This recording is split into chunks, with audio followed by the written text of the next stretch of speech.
Hey guys, it's Kendra. And this is Jessica, and you're listening to Lucid Lab. I had a kind of traumatic day yesterday, I guess. You did. We're recording a different day because of it. Yeah, my cat is determined to cost me as much money as possible. I'm considering getting pet insurance just because of my cat. Seriously? I don't know what happened. I was out shoveling snow. He was fine. I came home. I fed them. They were good. I went out, shoveled snow. I came back in, and he was hobbling around. He wouldn't put any weight on his back left foot. Yeah. And he wasn't running to play. He wasn't running to eat, which is very abnormal for him. And then when I touched him, he started hissing at me, which my cat never hisses at me. So I knew he was in pain. And I kind of waited it out for a while, thinking maybe he had a splinter in his paw or something. But then I finally took him to the vet, and there's something wrong with his hip. We think it could just be a sprain. That's what we're hoping. But if he doesn't get better in a couple of days, I got to take him back and get x-rays, because she said male cats have a specific spot on their hip, like where the ball and socket joint of their leg goes in. It's a common place for them to get it fractured because they're just rambunctious and land, and something about the male anatomy. So she was concerned with how much he screamed when she touched that area. Poor baby. But he's drugged up on gabapentin right now and just sleeping, and we're going to see. And of course, it's 1 week before I have to go out of town. I know. He hurts himself, and he's going to be by himself. So we'll see. Poor Fritz. If you need it, because he's going to be handicapped. Yes. If he needs to actually have a splint or something, you can bring him here. That would be awesome. And he'll be drugged up, so he won't cause any problems for Saphira. No, and she just sleeps all day anyway, so. Yeah, and I was telling Jessica last night I had this weird thing happen. Our other cat, Toffee, is usually the sweetest, angelic little cat. She never does anything, and honestly, Fritz kind of bullies her for the most part because he's a kitten. Anyway, she started hissing and swiping at him all night. She was being mean, like straight up a bitch to my cat, and he's injured, and I couldn't figure out why. And I looked it up online, and sometimes they said when you bring a cat home from the vet, or if they're on medicine, or something about their injury can make them smell different, or their pheromones are different, and it can make the other cat think that it's not their friend. And so I think that's what was going on. It was weird. She's fine now. They slept together last night and all is well. But it was weird. He would just be walking and she would just pounce on him and hiss and scratch him. She's like, what other cats have you been with? Maybe she was mad. Yeah. I mean, we were gone. Strange. We took him to urgent care. We were gone 3 hours. It was ridiculous. It's just like human ER because he wasn't considered priority triage or whatever. Oh. So we sat in the room with him forever, trying to keep him from jumping on stuff, which is not an easy feat for cats. I guess he didn't learn his lesson with that rat poison. I told the vet, I'm like, what can I do? And she's like, well, I'd like to say he would learn his lesson, but he won't. He's like, she's like, boy cats are just known for being little troublemakers. I'm afraid he jumped off my balcony again. That's the only thing I can think of. Or he likes to climb up on top of my kitchen cabinets. Maybe he hurt himself. He just fell wrong or something, but... Yeah, what did I say to you yesterday? That he's trying to use up those 9 lives. Yeah, he's probably on 5 now, so he better simmer down. He needs to cool it off. Silly cat. I feel like I'm always telling cat stories on here. Well, if you guys don't mind. We're cat moms. It's a big part of our lives. It is. Well, I guess my day was eventful as well because we're having, what is it called? An Arctic blast here. Yeah. I think we get one every year. It's just freezing. Frickin' freezing. Below freezing. Yeah. It was -2 while I was driving over here. And that's when my heater decided to stop working. So. Always. I had guys in and out of here an entire day and they still couldn't figure it out. So they gave me 3 space heaters to stay warm, and it's doing the job. It feels nice in here. But it's this extended annoyance of having to get this fixed because it is one of those weeks where it's like this for a week. Yeah, it's going to be a minute. Yeah, it's freezing and I'm ready for it not to be. And that's all I have to say. I know. I question why I live in Colorado anytime we have this Arctic blast or snow. We got snow with it as well. And I had to shovel. I actually haven't gone outside to see anything. It was not fun. Here. Shoveling when it's 0 degrees outside is a whole new layer of hell. Oh, I know. I mean, I used to do it all the time. Your hands are just, it doesn't matter what layers you have. They're just gone in a minute. Yeah. But the sunshine is out today and everything's melting and it felt better than it was. Even though it's 2 degrees outside. As long as you're inside, it's fine. We're not going anywhere for the next several days unless we have to. School. So what are we talking about today? Well, today I have an interesting story. Oh. I mean, obviously, or we wouldn't be telling it. You'll never hear us say today, I have a very boring story. No, interesting to me anyway. I would have never known this story if it wasn't for my daughter joining a little book club. Oh. She's doing this thing called Battle of the Books, and they read a bunch of books and do this like competition at the end of it, kind of like a trivia. Cool. Okay. Yeah, it was neat, but I didn't want to spend a fortune on all these books because there's like 8 or 10 of them. Right. So I went on those thrift book websites. Yeah, I love those. And I found all of them there, but I came upon this one book and it seemed right up my alley. Yeah. I searched and searched for other information, and all I could find were old newspaper clippings. Okay. So it's a story that literally no one knows I unless like you've those. somehow read this book. And I did not find any podcasts or anybody who's ever covered it. So this is brand new, but old. We're making it new again. Which just goes to show you how much history is just sitting out there. Wild. Waiting to be told by someone. It's true. Every family has a story, probably. I know. I mean, hopefully not true crime story, but yes. but maybe. But back then, maybe. So this book is titled Tell Edith Goodbye, and it was written by Michael Grimm. His stepfather is one of the children in this story. He grew up hearing pieces about what happened, but never had the full story until later in life. Michael is a retired forensic scientist with 38 years of service with the FBI and the Virginia Department of Forensic Science. So he knows his stuff. Yeah. This is a wild story that takes place during the Great Depression in Washington, and it's about a family who let the wrong person in. Uh-oh. Someone who would destroy many lives. Con man. In many ways. Okay. Michael admired his stepfather, Roy Grimm Jr., although he was someone the kids kind of stayed away from due to his short temper and mood swings. He was strict and overprotective. Nevertheless, Michael said that he had a fairly normal childhood, even living below poverty level. And they loved Roy's mother, Ethel, and her husband. They were truly the grandparents the kids wanted. When his mother married Roy, he knew that Roy wasn't like other dads. He was more intense. He was especially protective of Michael's sisters and very wary of strangers. It wouldn't be until Michael was 10 that he started to understand why. Roy hid some dark secrets. He was haunted by his past. Roy was the youngest of 9 children who grew up in a Depression-era home in the Skagit Valley in Washington. A roughly 2-year span in this family's life would change everything forever. Roy would lose his father and much more.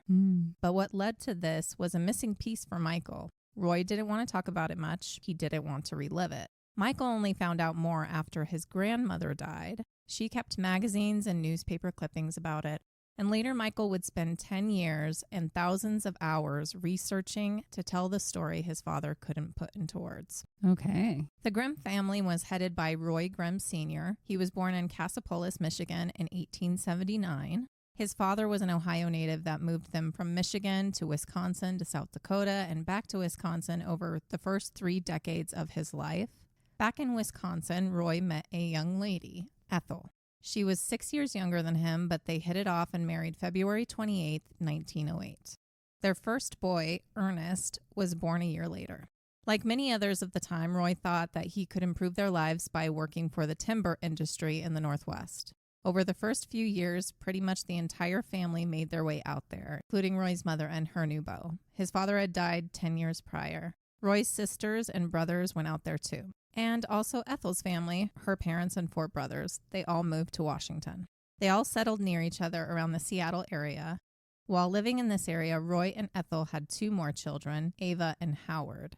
Finding work up north a little, they moved to Concrete, where Roy was a millwright. He designed, built, and worked in local sawmills. He understood water power and used streams and rivers to create power to run the mills that served remote areas. They soon rented a home in Van Horn where he kept steady work as an engineer for the Van Horn Logging Company. Meanwhile, they were still having more children, as you do back then. Yes. What else do you do to pass the time?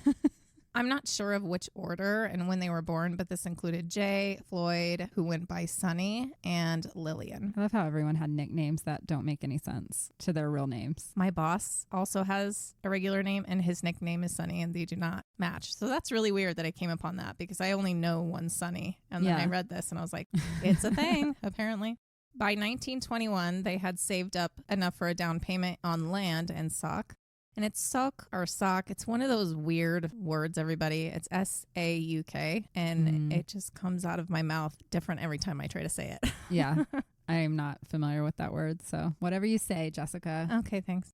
It was south of the Skagit River and only accessible by ferry. Interesting. Sauk is a small city that used to be part of Skagit County, Washington. It's located where the Skagit River meets the Sauk River just west of Rockport. Okay. It was founded in the 1880s as a transfer point between steamboats and a wagon road leading to the Monte Cristo mines during the gold rush. How everything was built in the West. Yep. The town initially grew along the south bank of Skagit River until a major flood in 1897 that destroyed the settlement, which you hear a lot about too. Yeah, a These lot of little floods. towns. Just washed away. Yep. A second town was built on the north side of the river near the site of the Great Northern Railway, which was completed in 1901. The city was destroyed again by a Fire? fire. I knew it. It's either flood or fire. And it was abandoned as the area's mining and lumber fortunes were dwindling in the early 20th century. This story takes place during this time when there Okay. weren't many people living in this area. Mm. After building a little home for themselves, it was here that the three youngest children were born. This was Earl, Edith, and Roy Jr., which is the stepfather of the man that wrote this book. Okay. Life at their new home wasn't easy work. While Roy worked, Ethel watched all 9 children. Oh my God. She cleared the land of fast-growing underbrush and tended to her vegetable garden, which is what they ate. Yeah. They also fished. The kids all had chores as well. Over time, they built other outbuildings, including a root cellar and a barn. There was no running water and no electricity yet.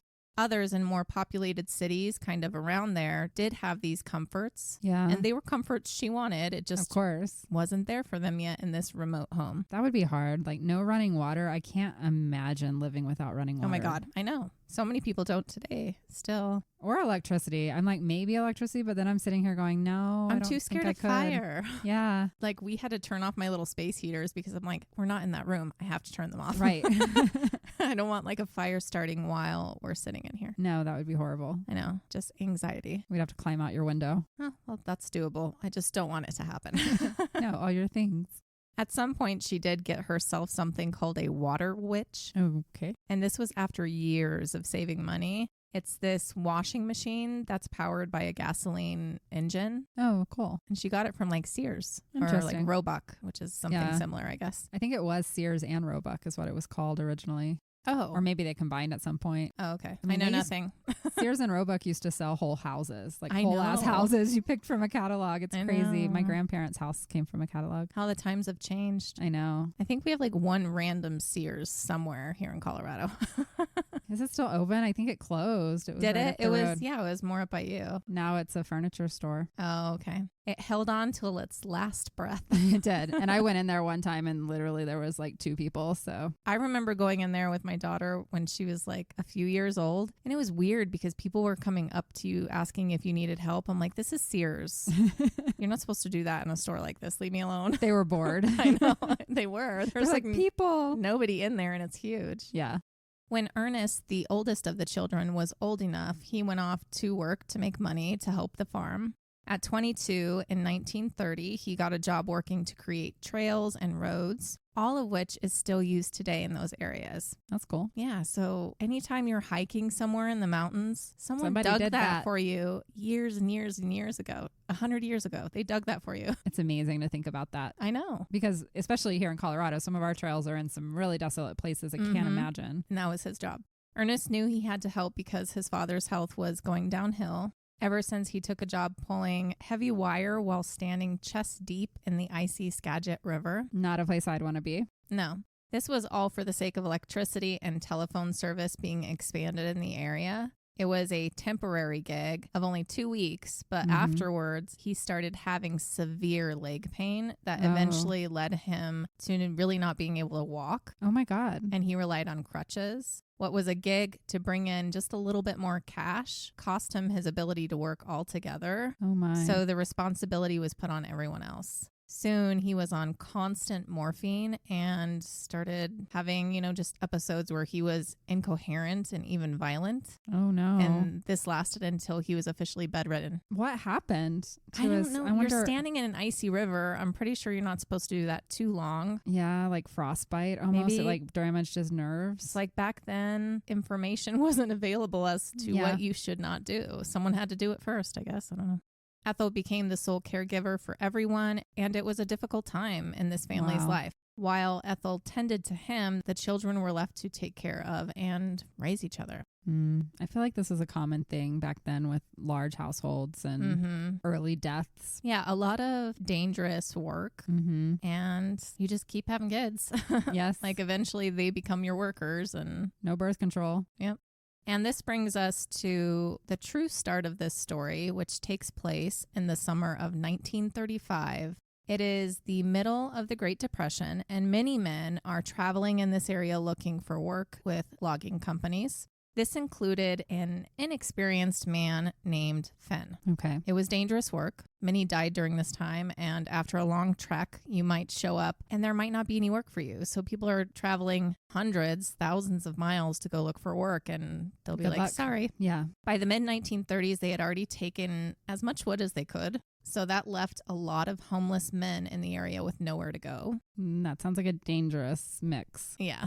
Small relocation camps were opened up to help some of them, and one of those places was a tiny 2-room schoolhouse in Sauk. Okay. This is the same schoolhouse where the 9 children of the Grimm family attended classes. In the fall of 1935, children from the Sauk school were transferred to the Concrete School in the town of Concrete, which was near the confluence of the Baker River and the Skagit River.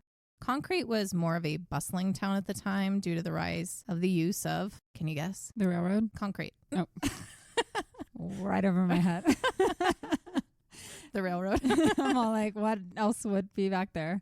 We're in the 30s, I guess. Yeah. Roads were being built by then. A lot of out-of-work loggers found jobs working with concrete after that. While some of the Grimm family members were grabbing the last furnishings from the Sauk schoolhouse to move to Concrete, the third oldest Grimm boy, Jay, who was 23 at the time, ran into Finn. Okay. Finn was also 23, and he had a big personality. So the two just clicked. Finn had already met Jay's older brother, Ernest, before, or Ernie as they called him, and I'll use that. But Ernie did not care for Finn. Okay. Or fall for his tricks. Enter the con man to the story. Yep. Jay heard a lot of stories from this drifter, including that he had been an orphan from Finland, which is why, to many, he just went by Finn. Okay. So it was a nickname. His given name was, and I'm sorry if I butcher this, I could not find any way to pronounce this online. Okay. Toivo Hataniemi. I guess that's Finnish. I wouldn't know. Sounds right. Kind of sounds Japanese. I'll continue calling him Finn for a minute because Jay and the family does. Okay. Because obviously that's easier. Yeah, I don't think I'd want to pronounce that every day. Toivo's not hard, but no, Toivo's as long as you don't have to say the last name. Yeah. He came to North America at some point and was raised by adoptive parents. He lived in many places before ending up in Oregon, where he gained experience in medical procedures. That's random. How do you gain experience? You just try it out? He said he worked as a physician's assistant at a hospital in Oregon. Con men are con men. Con men be conning. Roy and Ethel had some health issues that Finn found out about and thought it would be useful to Jay to see him as useful to his family. Okay. Finn's past was unknown otherwise. Some of these men that were out in that area, they left behind entire families to go look for work, and others were escaping their past altogether. Yeah, it's scary to think about it. And that seemed to be Finn, and you could really never know if the truth was coming out of his mouth. But Jay and Finn were quick best friends. So Jay didn't have good judgment. Jay was just a young kid, and he's like, hey, this kid's my age. Let's be friends. Yeah, there's not a lot of people up there. Yeah. So Jay decided to bring Finn home for everyone to meet him in September of 1935. Okay. Finn would soon be leaving along with other drifters that were staying at that school. They were being relocated, so Jay wanted Finn to have a nice home-cooked meal first.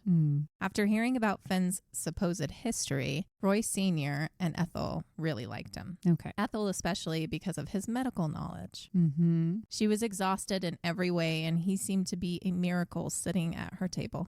She needed help with her suffering husband. Yeah. After his visit, Finn went back several times, making sure to make himself seen like he was of far more value than just medical knowledge. He requested to stay with them for room and board, and he would help with literally anything they needed. And the Grimms accepted, and Finn moved in. Okay. And now the downfall begins. Yes. He wasn't welcomed by everyone. Roy Sr. and Ethel welcomed him. Jay, obviously, as well. But soon the older Grimm boys cared little for him. They didn't appreciate his take charge attitude and saw him running a scam while the rest of their family was smitten by him. Oh, no. They didn't know what his intentions were, but they knew something was wrong with this drifter. Yeah. The family dog, Buster, a large golden black shepherd, also did not like him. Yeah, if animals don't like you, you're not a good person. No. Buster was the youngest favorite animal and their protector. Neighbors hated how aggressive he was in protecting the farm, but with family, Buster was just a sweet baby. Yeah, they always are. But Buster never accepted Finn. That's a sign. Yep. Ernie, Howard, and Sonny were not at home as often as they wished they could be.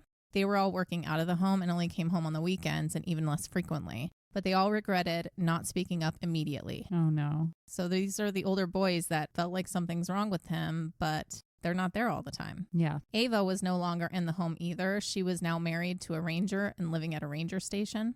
Lillian was still living at home, but she was with friends more than her family and cozying up to a boy that she was going to marry. So she was rarely there as well. So that left Roy Sr., Ethel, Jay, Earl, Edith, and Roy Jr.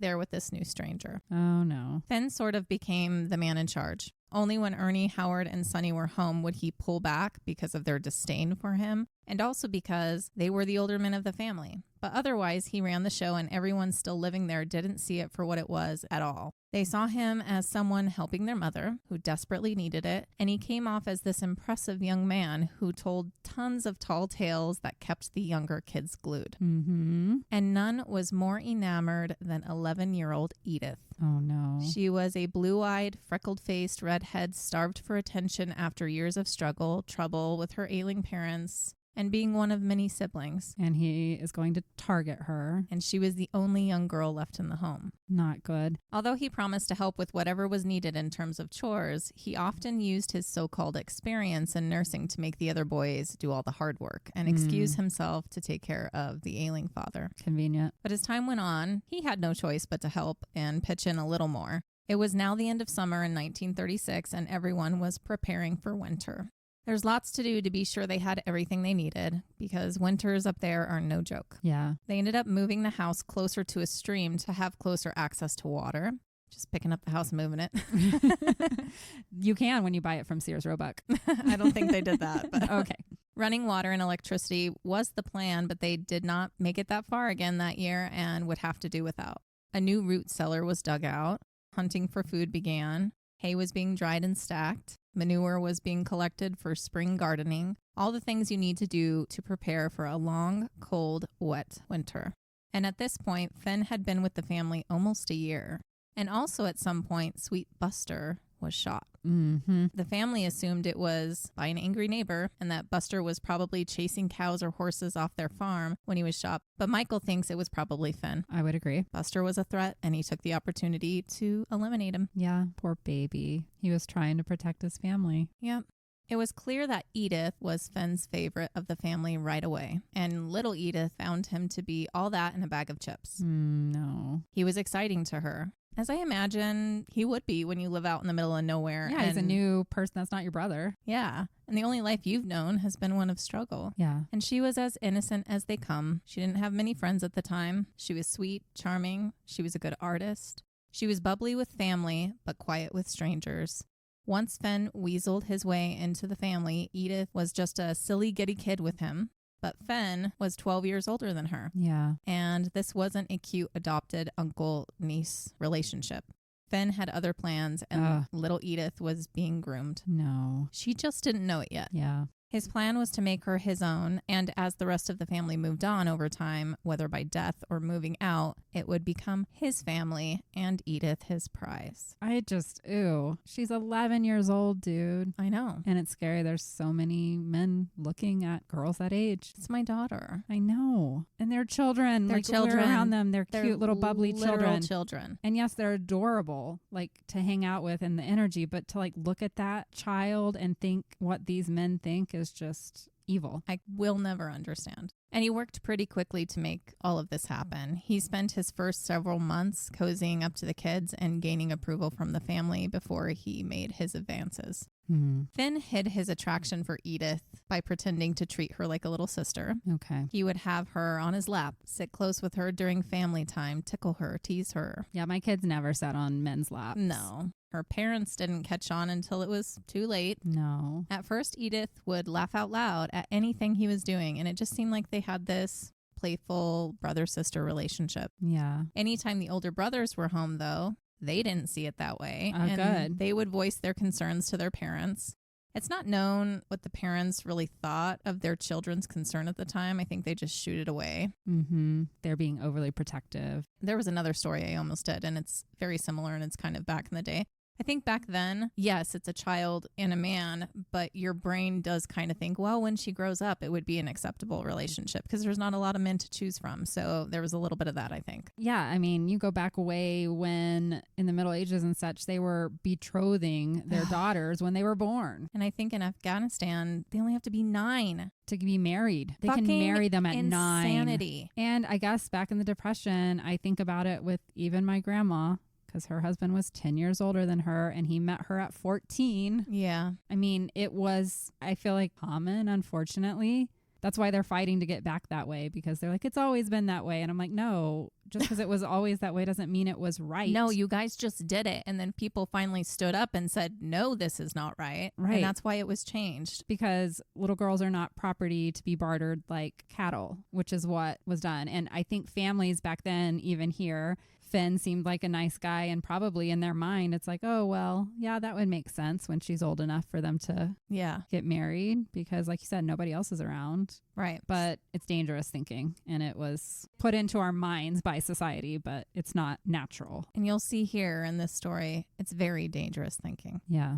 Over time, Finn started to test his boundaries. There are a lot of places to walk off to or hide in the middle of the woods. He would sneak in a kiss, tell her that she was really a woman, not a little child, even though she had not even yet reached puberty. Yeah. He told her that it was what God wanted, that they were destined for each other. Let's bring religion in. It's not clear when fondling or sexual advances started, but it did.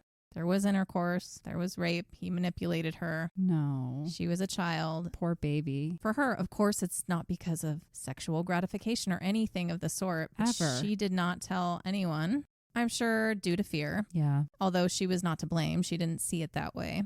What would her family think? She was confused and scared, but Finn was quick to squash any fears that she brought up and tell her that someday they would marry and have children and that it was all meant to be, that they just had to wait until she was of legal age. What was legal age back then? 16 still? Maybe 14? I think it was like 14 or 15. Yeah. Which is still way too young. I know. So little Edith started to believe everything, even though she knew nothing of childbearing or what anything with a man was supposed to be like. She thought, well, this must be what love is, and I can't tell anyone or they'll put him in jail, and that can't happen. Because he loves me and I love him. She wanted so badly to talk to her family about it, but she was alone. She knew what they were doing was wrong, but she felt like the outcome of it would be legitimate. So her little mind justified it. Oh my God. The fact that these children know it's wrong inherently tells me that this is fucking wrong, no matter how many red pill guys out there want to say it's biology. Exactly. No fucking child wants to have relations with you. They don't even know what it is. They don't know what it is. They're afraid of it. When it happens, they still don't know what's happening. Yeah. So fuck all of you who think that way. And Finn, of course, would take any chance he could to do things with her. Oh my God. Once he took her and Roy Jr. to Concrete for treats and a matinee show. And by the time they got out, it was too late to get back on the ferry to go home. So he got them all a motel room. Oh. And this is just a memory from Roy Jr. Yeah. He woke up to the two of them wrestling in bed. Oh my God. He didn't really know what to think of it at the time. Yeah. But he remembers laying there and being like, What? she's only a year older than me. Like, why are they In bed together? Yeah. Because he probably didn't really know the concept of sex either at he that probably age. didn't. But he also knew that's not right. Yeah. Because brothers and sisters don't do that. And that's essentially what Finn was in his mind, I'm sure. Yeah. But soon, neighbors started to notice this odd relationship and rumors did start to spread. The rumors got back to Ethel and the family, and Ethel just denounced it. Because she was appreciating the help from Finn. For sure. But with her older boys also going at it, to their parents, she kind of recoiled and just defended it until she cut off friendships over it. Whoa. She just completely went in. Ernie, one of the older brothers, did threaten Finn about going to the police if he did not leave, and Ethel stepped in and again tried to defend the relationship as platonic, but that maybe later they would marry once she was of age, but that nothing was happening now. Oh my God. She's in denial. She was in complete denial. Or she's worried if she knows it's happening that her daughter is now not a virgin and maybe won't have marriage prospects. Like there's a lot to it as a woman. Yes, there's a lot to it. To think through because... Yeah. By the end of the story, I do think she was just really in denial and she just expected, well, he seems good, so he should be good, right? Mm-hmm. I have mixed feelings about Ethel throughout this whole thing. Maybe she's just naive. Yeah. You hear a lot about what the older boys thought of him in this story, but not so much about what Jay, who brought him into the family, and the older sisters thought of them. I think Jay felt guilt over bringing him into the family and maybe why he didn't speak up as much, or he just didn't notice a lot of it because even though he was still living there, he also worked all day. The older sister was already married and gone, living her own life, so she really couldn't have an opinion of him. But Lillian, the teenager, I think she felt indebted to Finn, and this is why she didn't speak up, because she felt guilty. And this part kind of reminds me of Fred West. Okay. Finn with his claim to knowing anatomy and medical procedures, because Fred did this too. He helped Lillian with an abortion in November of 1936. Then her best friend, Naira, who also had a sudden, unwelcome pregnancy, he helped her a few weeks later. Okay. And these girls were young. They just got married. They're 16. Yeah, way too young. And I'm guessing abortion was illegal at the time. It was. Mm-hmm. The girls married two brothers, and they were best friends, so they were very close. But they didn't want babies yet. I don't blame them. They're 16. But her friend's procedure was botched. Oh, shit. And she ended up in the hospital. Naira hemorrhaged for 6 days before she died. Oh, no. She nor Lillian told anyone who was responsible for performing the procedure. Oh, my God. Because it was taboo. Like, you could not do it. You're not supposed to. Right. And I think because Lillian had it done by him too, and then he did it to her friend and it killed her, that she felt like guilty. she couldn't say anything. Yeah. But if only she had, because it might have stopped some stuff back then. This just makes me so sad for women. I know. But by mid-December of that year, allegations of molestation were at an all-time high, and it was on everyone's minds, especially her brothers, and this hit its peak on December 17th. That day was especially warm for a December in Washington, so Ernie was working later than usual. He got back to the house late, and everything was pitch dark. When he got inside the home and into the living room, he couldn't see anything, but he knew that he wasn't the only person in the room. He could feel it. And as his eyes adjusted, he saw Finn and Edith kissing and fondling on the family couch. Oh, my God. And he erupted, screaming at them. Absolutely. Ethel woke up and rushed to them and tried calming everyone down. Again, just justifying the, quote, platonic relationship and claiming that Finn was the best thing that ever happened to the family in the longest time. She's in another planet of delusion. Pretty much saying to Ernie, like, if something a little bit is going on, it's okay. They're going to get married. Just stop making such a big deal out of it. I wonder if she had been molested at a young age too. And so therefore it's easy for her to write it off. I mean, she got married young. She had 9 kids. There's a lot going on here. So she's probably like, oh, when I was 12, that was happening too. It's just part of life. I think what was possibly happening at the time is like she was aware of like this little romance. Yeah. But but she was in denial that it could have Been sexual. Exactly. Mm-hmm. Ernie threatened Finn again and threatened his mom that if she doesn't do anything about this, that he was going to leave. He was going to go to California and just be done with the family because he's tired of talking to them about it. And if they're not going to do anything. What's Edith saying? I guess she's just so groomed that she doesn't know to speak out for herself. Yeah, she does stay quiet anytime this stuff is happening. After more arguing and realizing that he was losing the battle, confused, like, why is this not seen as something bad? Yeah. He went up to the loft and he went to bed. He was later woken up by Finn around 11 p.m. Oh, no. He thought that Finn wanted to settle this once and for all, but was surprised when he said that he saw a light out in the barn and thought someone was trying to steal the chickens or some of the tools. Okay. So Ernie quickly got dressed and grabbed a gun. Finn, with his own .22 rifle, followed Ernie out into the dark night. No one heard them leave. Edith was awoken by a single shot. Yep. She laid in bed wondering what it was for some time until suddenly Finn showed up in her room, drenched in sweat. He kissed her on her forehead and whispered something to her about his love for her and the future, and he left. Oh, no. She was confused. She was laying there worried that Ernie heard him come into the room and didn't want more trouble. Yeah. She didn't tell anyone about what she had heard, and in the morning, Finn and Ernie were gone. And the family just thought Ernie left. Well, right now they think he's working. Okay. Because you get up and you go to work. Work really early on a farm. Finn didn't return until late that afternoon, and while all sitting down at dinner, he told everyone a tale. Mm-hmm. The night before, Ernie and him had confronted a prowler in the barn and chased him off, but Ernie kept after him, and when Finn got back to the house, Ernie wasn't back yet. He said the next day he went to Concrete and found Ernie in town. He said they squabbled a bit more before Ernie decided that he would leave and go to California and told Finn to tell his family he would write once he found a job. Okay. Edith was confused. She heard the shot. Yes. Was Finn lying? Did he do something to Ernie? Absolutely. So, of course, this little girl... Poor thing is all twisted up. Yes. Ethel was heartbroken. She knew he left because she sided with Finn the night before. Mm-hmm. He did threaten to go to California. But Ernie was 28 and more than old enough to go out on his own. She just didn't expect him to leave because he was always trying to take care of the family. Okay. And the guilt really hit her. But she did think he would come back. He left in haste. He had none of his belongings, no money. Because he was shot. He was emotional. Yeah. She was sure that he would be back soon. Christmas came and went with sadness of Ernie not being there, as he had been all the years before. Yeah. Instead, Finn was there. Fuck Finn. Yeah, fuck Finn. He certainly felt like things were going to plan, but Sonny, the third oldest boy, was now at his limit with this so-called platonic relationship. Mm-hmm. After the new year, Sonny was continuously going to his parents about this romance. How could they not see Finn's control over Edith and his dominance over the entire family? Yeah. The issue was Roy Sr., he wasn't well. He couldn't do much of anything, and Ethel was under this same spell that Edith was. Okay. They both now looked to Finn for approval of their actions. Weird. Even kind of what they said. Was he having a relationship with Ethel? You know, I did wonder that in some parts of the story, but no, he was not. Okay. She just was so thankful or grateful to him to be there. I think even though Ethel didn't recognize it as this, I think it was also out of fear. Yeah. And she just couldn't place it yet. Mm-hmm. Why she would scared to speak up or say anything different than what she had been.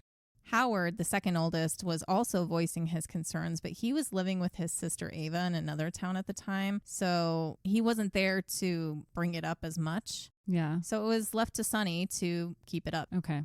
The younger boys were now aware of the turmoil surrounding it all, but they were still too young and naive to understand what was really going on. Right. Truly. They just knew that their brothers didn't like Finn, Mm-hmm. and it had something to do with Edith, but they didn't really know what. Yeah. To Finn, having the approval of Ethel and Edith was really all he needed. Yeah. Soon he would truly be head of household. Ugh. Roy Sr. would die at some point, and Howard and Sonny would be gone. Just a couple more years and it would all be his.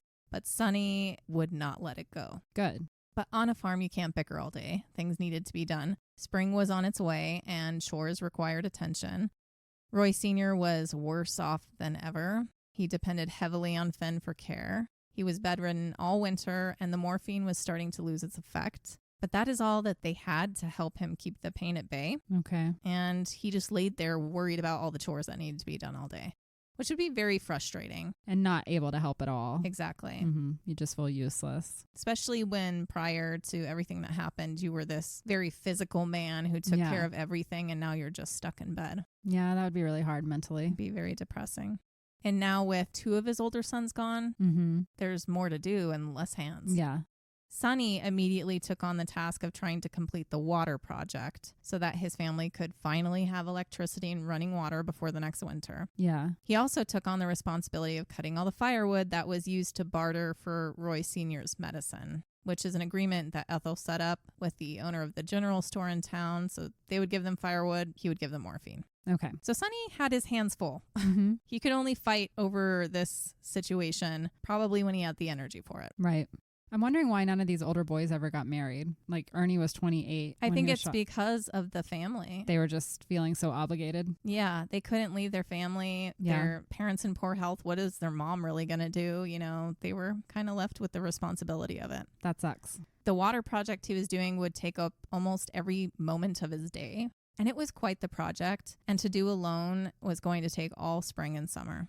Okay. I read more on all that he had to do to get it going. And I'm not going to go over all the details, but it was quite something. Yeah, to build a whole quite admirable. Like pipe he had system, to, probably. Yeah, and it had to go to this little waterfall, this stream. He had to set up every single pipe. It had to be perfect, you know, and the ground is uneven. Right. And he had to count for every little bit, and he's doing this all by himself. He's engineering a whole, But he had a goal, and he wanted to make sure that his family wouldn't go another winter without water and warmth.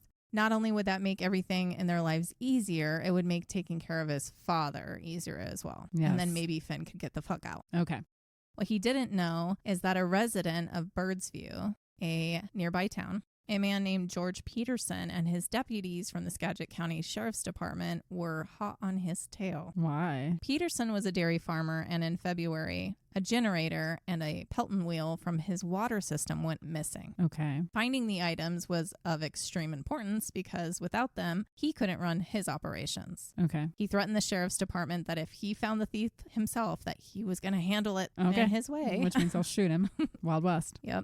They knew that the items would turn up because not everyone had electricity yet. Yeah. The items would either be sold to a pawn shop, a store, junkyard, or someone who didn't have electricity in a place like Sauk where the Grimms lived. Someone stole it for their own use. And all you had to do to find it was to simply look at the mountain and boop, new light.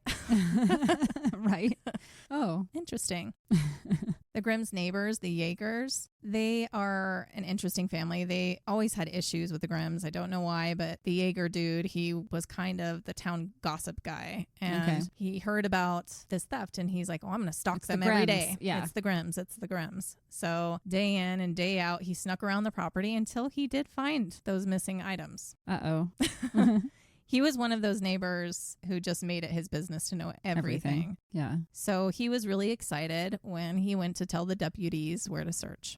The Grimm family does not believe that Sonny stole the items. Yeah. Sonny was a good guy. Mm-hmm. He was not a thief. He had been saving up money for materials that he would need to build out the pipes and everything that was needed to bring water and electricity to the home. It's believed that he purchased the generator and Pelton wheel from someone who stole it. Oh, okay. So he didn't know. He just didn't know the person stole it. Right. Anyway, it is now mid-March, and Sonny is still at it every second of daylight, meticulously trying to get every pipe right on that uneven land. And on Sunday, March 14th, Finn had asked Sonny to go hunting with him that day, but Sonny declined. Okay. They had had another argument the night before, and Sonny had too much work to do on the pipeline project. And that evening, Sonny never came back to the house. Oh, no. And once again, at dinner, Finn told a tale. Oh, my God. He said that he hadn't seen Sonny that afternoon, but received word from a friend in Concrete that Sonny got a letter from Ernie in California, and that Ernie told Sonny about the work he found and that he should join him right away. Yeah, and he just left his family. Sonny told his friend to tell Finn that he would send word once he settled with Ernie in California. Because Sonny loves Finn. Right. And that's who he would reach out to. Mm-hmm. Stunned again, the family was heartbroken. Edith sat there listening to this similar tale, and she was really confused. Ethel knew that Sonny did want to eventually meet up with his brother in California. He did talk about it, but she never thought he would leave the pipeline project unfinished. Yeah. knowing how much the family needed it. Right. And it wouldn't have been complete for another several months. Yeah. And Sonny was very determined to finish it. That's all he did. He wouldn't just leave it like that. No. She was already emotional that day because she had just returned from visiting her daughter and her newborn grandchild, and the baby was born with half an arm. Oh. No one really knows why. So she was starting to feel cursed. Okay. She was sad for her grandbaby, burdened by her sick husband. Now 2 of her sons just got up and left. Yeah. They have less help. She just didn't know what to think about anything. The youngest boys would somehow have to figure out how to step up and complete The pipeline project? Yeah. That's super hard. Yeah. That's super Good hard. luck. But spring planting also needed to be done. And that's their food. That's their food. Yeah. She was distraught, but still in denial as to how all this was happening. Still not wanting to point blame at anyone for the way her family was falling apart.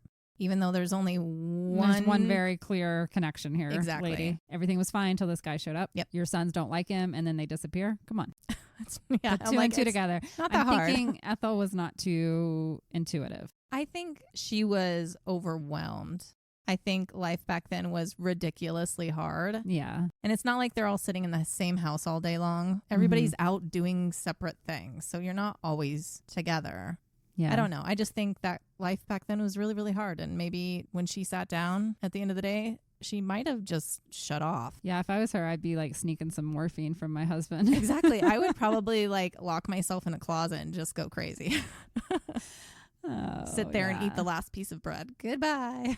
She might have been checked the fuck out. She might have Yeah. been like, whatever, just come take me, Lord. Like, I'm Maybe. done. And now with Ernie and Sonny gone, Finn was really acting as the head of household. Just like he wanted. Yeah. He instructed the younger boys to fertilize the garden with the saved manure from the fall before. But one pile was left in the shed, which I'm going to come back to. He's going to make a bomb. What else do you do with A big manure? old bomb. Early vegetables were planted.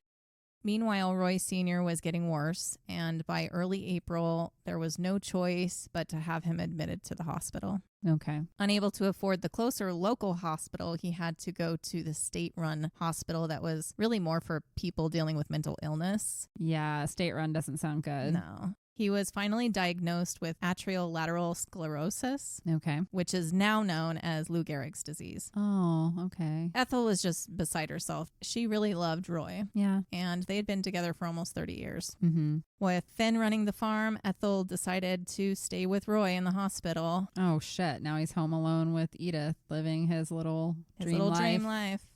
Yes, he had the farm to himself and the love of a child. Ew. The only one standing in his way now was Howard. Yeah, because Jay doesn't care. Jay's just not aware. Okay. He's not just- aware at all. Okay. But Howard was the last of the older brothers that had been causing a scene with this. Okay. He didn't live there, but he was still a threat. And Finn knew that he would have to deal with him if he ever came back and caused issues. Mm-hmm. Edith is now almost 13. Okay. So it's been, 2 years. it's been a couple of years now. The talk of their future together was constant. With no one there to stop anything and only the young boys left doing chores for now, Finn's plan was going swimmingly. Mm-hmm. And no one saw him go to the old root cellar one day, down the old ladder into the hole with kerosene and light it up. But why? I'll tell you in a minute. Is that what the manure was used for? It burned for 2 days and no one noticed or cared. He played it off as neighborhood kids causing a ruckus. It was just an old root cellar anyway. It wasn't used anymore. What would be the purpose of burning it down and the hole being filled up? Yeah. Had to have just been boys up to no good. Okay. That's random. But okay. No one thought it might be the grave of one or possibly 2 brothers that were supposed to be in California. Okay. It's where the bodies were. But what evil drifter Finn didn't know is that Peterson and the sheriff's department were still looking for that stolen generator in Pelton Wheel. Okay. And they just got word from Yeager to go check the Grimm property. Okay. Sheriff Pat McCarthy and Chief Deputy Lester Fenson made their way to the property in early May. The day they got there, Ethel was home and she was sitting on the porch. While McCarthy spoke with Ethel, the deputy walked around the property, followed the stream and pipes, and found the missing machinery under a tarp at the base of a small waterfall that fed the stream. Okay. When he returned to the sheriff, Jay had joined Ethel on the porch. After hearing her orring tone from inside, Mm-hmm. Jay told him that Sonny had purchased it in Burlington in February. With the accusations and hearing Jay's defensive tone, Finn then joined them with scared Edith standing behind him. Okay. The sheriff never really considered that someone might have purchased said stolen property. He was a little taken aback. He was like, oh, well, I guess that's a possibility. Right. But he was more concerned with the fact that Sonny supposedly picked up and left to California without finishing his project. Yeah. Because even he understood the undertaking of it and the importance of it. Mm-hmm. He didn't think his search would end without real answers and without a suspect to take in, but the Grimm boys and Finn helped him load the stolen machinery into the deputy's truck, so it was clear that they're not going to get what they need done again that year. But the capos, they left feeling strange about the encounter. They knew something was off. They left feeling strange about this Finn guy who wasn't related to anybody, but it seemed like he took charge. Mm-hmm. And they left feeling like something was up with young Edith. Good. Her frightened face made them feel like she knew something. Yeah. And he wanted to get down to the bottom of it. Good. They didn't feel right about the sudden departure of Ernie and Sonny because no one leaves their family in the middle of a Great Depression suddenly without goodbyes. Yeah. Maybe one, but two boys. Mm-hmm. And the fact that Ethel had still not heard from them. Yes. Something wasn't right, and they were going to figure out what was going on, but it would take a little bit of time. Okay. Hopefully Howard is okay during that time. Howard's not there, so yeah. I'm I'm like, who else is he going to come after? Howard's next on the list, so. A couple of weeks later on June 1st, Edith turned 13. Finn was now 25. Ew. To her family, she was now a teenager, but to him, she was a grown woman. By the end of the month, the family received the news they were all dreading. Well, everyone but Finn. Roy Sr. had passed away at the hospital on June 30th. Okay. Ethel was beside herself. What would she do now?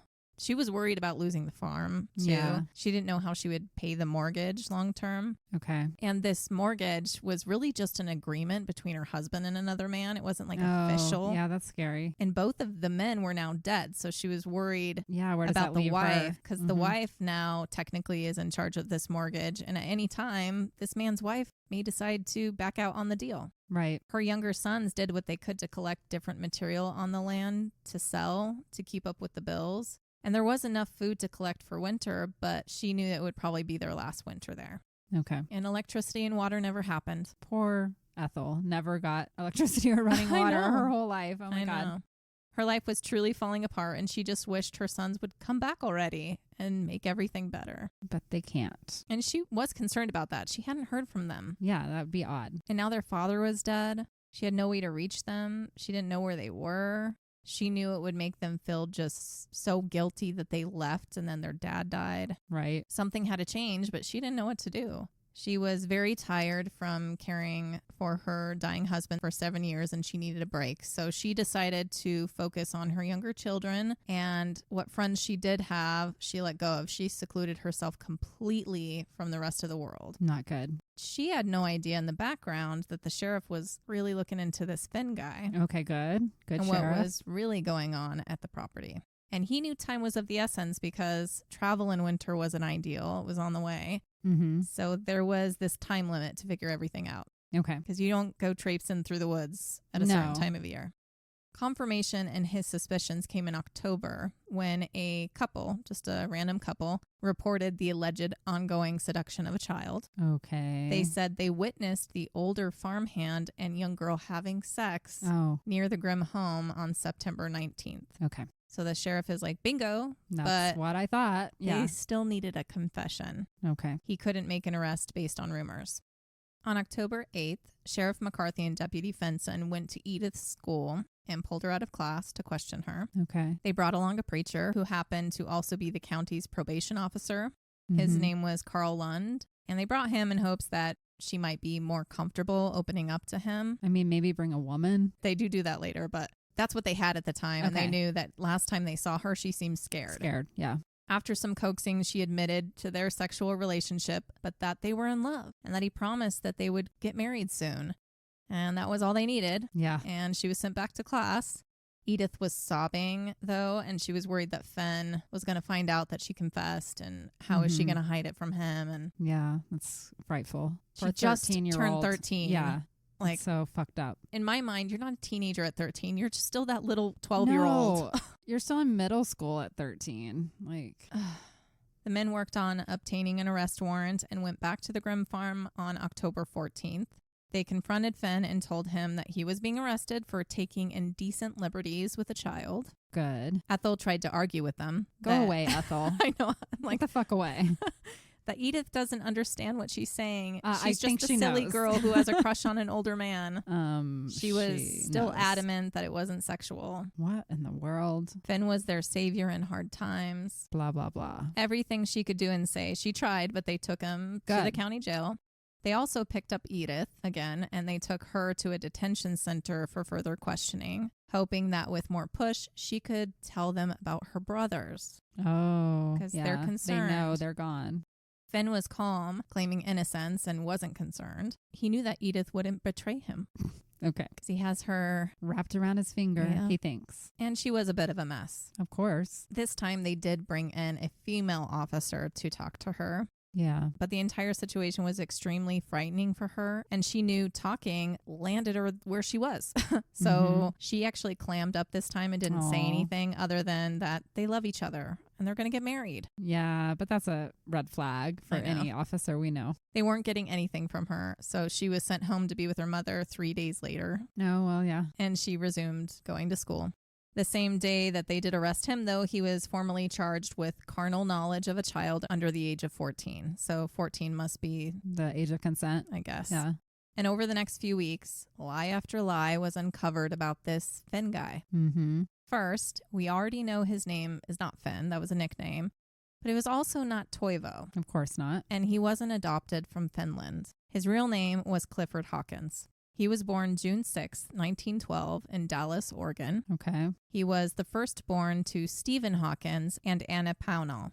Now, how the two came to be parents is a bit unsettling, and one of the first clues why Clifford may have turned out the way he did. Oh, no. His father was 47 years old And she was 12. when Clifford was born. Okay. Getting there. Pretty up there Yeah. back then to have your first child. He's Right. 47. His mother was only 15 Oh, gross. when he was born. So that's a 32-year difference, That is, which explains why he thought it was okay. he thought it was acceptable. His was only a 12-year difference compared to his dad and mom. Yeah, that's nothing. His mom was a teenager when she had him. The Oh my tie to God. Finland is true, not the way he said, but that came from Anna. Her biological parents were immigrants from Finland. Okay. Anna was born in North Dakota, however, so she was born in the States. And when they had her, they had other children. And when she was born, they decided we can't have another kid. So they put her up for adoption, Oh, which to me is always a hard thing to know that you have brothers and sisters and they kept those brothers and That's- sisters, but yeah. you're the one they get rid of. yeah. That's going to It's give you sad. some major issues. She was in the system for a while before she was adopted by Stephen's sister and brother-in-law in 1900. They eventually moved to the West Coast, and at 15, her adoptive parents approved of her marrying essentially her step-uncle. America was so fucked up back then.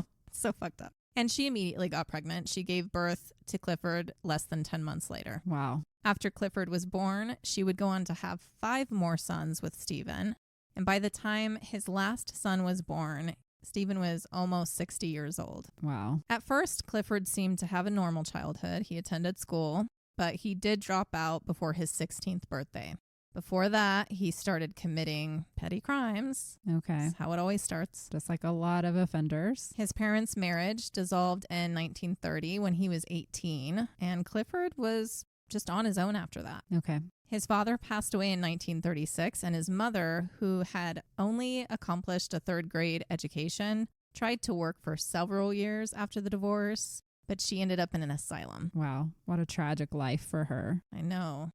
His father dying and his mother being committed to the hospital happened while he was already living with the Grimm family. Okay. So it's unclear if he knew about it at the time or had some way of communicating with someone from his past life. Right. I don't know anything about his brothers other than their names. He had the 5 brothers, William, Richard, Philip, Everett, and Daniel. All I know is that Richard died before his 3rd birthday. But one thing that was clear, at some point, Clifford decided to leave his entire life behind. And when he found the Grimm family, he leeched on and made it his own. Yeah. Recreating the family he wanted, I guess. Maybe.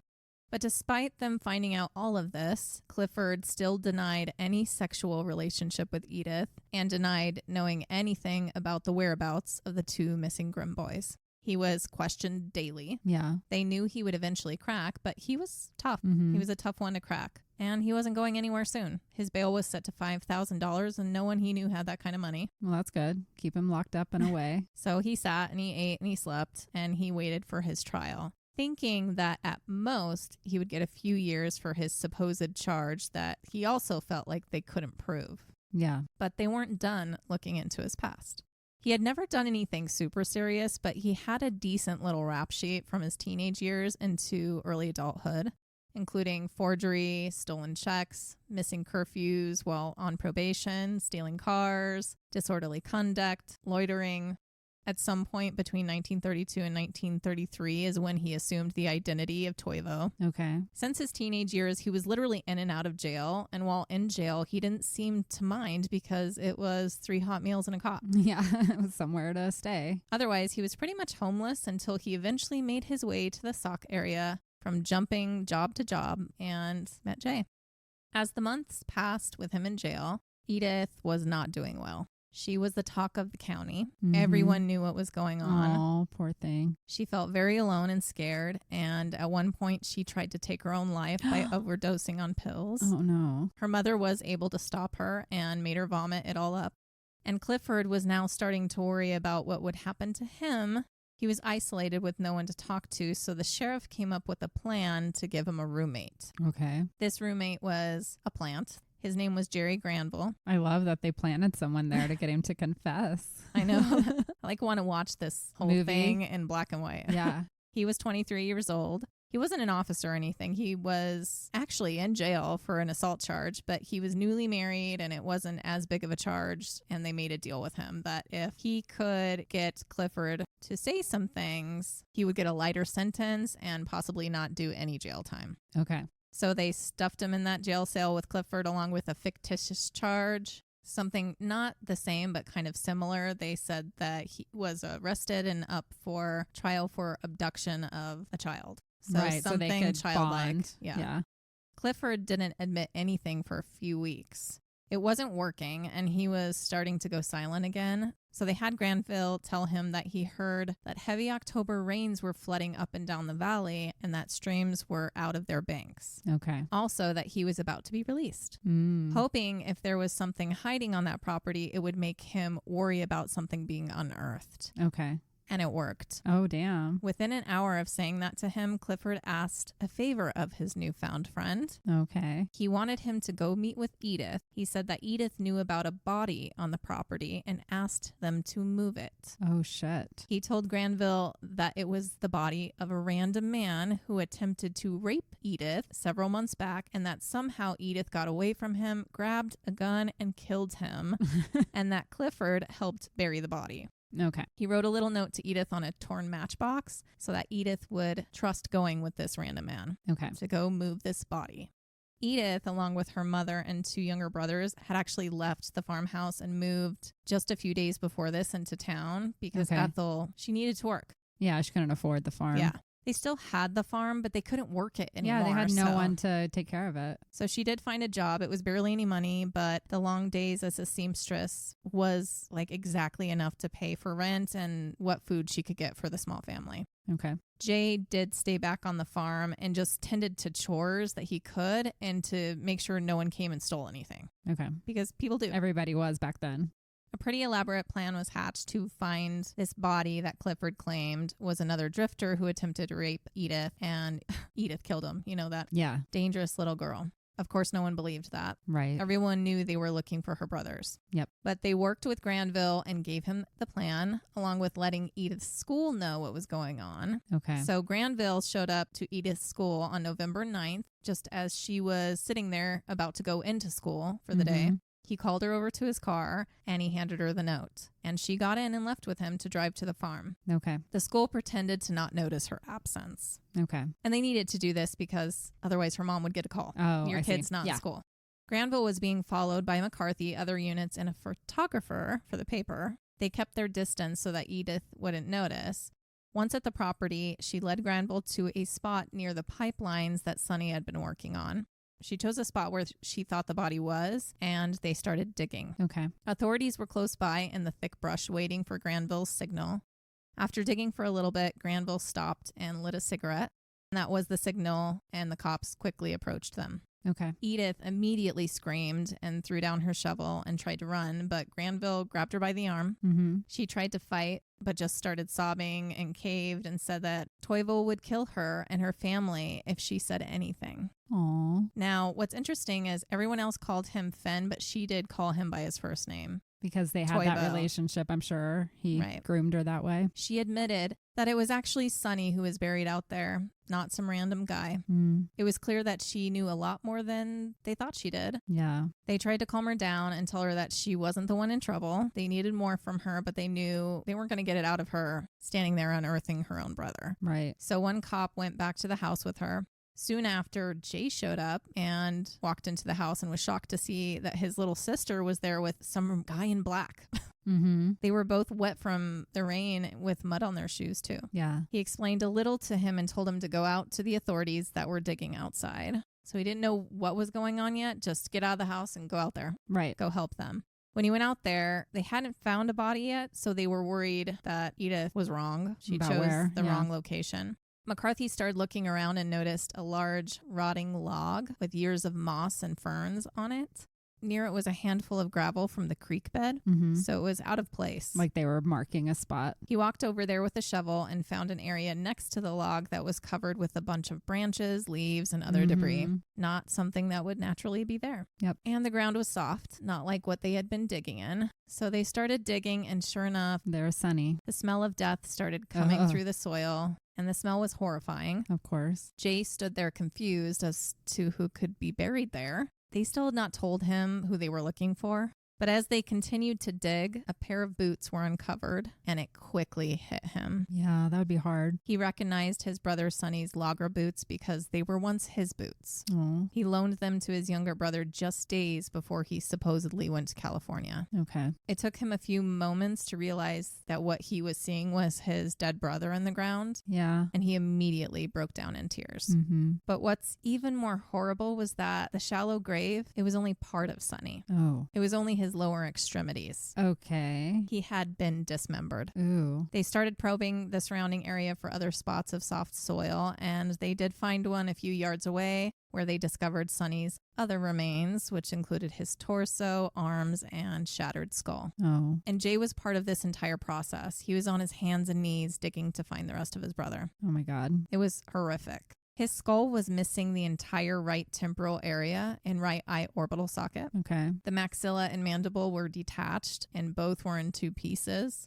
Based on initial observations, they assumed that whatever the weapon, it resulted in instant death. Okay. But that was of little comfort when Jay started to think of Ernie. Yes, he knows now. Is he out here too? Yep. And then he started to think of his mother, and he was worried that she would not survive the discovery of this. Yeah. Jay watched as they collected the parts of his brother that could be picked up, as he was still decomposing and parts of him were mixing with the earth. Yeah. His remains were put on a tarp. He could barely see with the tears in his eyes, but he tried to hold them back. The smell became so strong that it caused him to gag, and he vomited.